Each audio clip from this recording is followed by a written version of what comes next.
மனிதமும் போற்றிட தேசமே வாழ்த்திட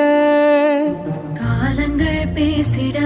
தியாகம் பல நீயும் புரிந்திட தீயதை அழித்திட கடமையே மொழியென உன் கரங்களே வலியென தேடும் உயிரினம் காத்திட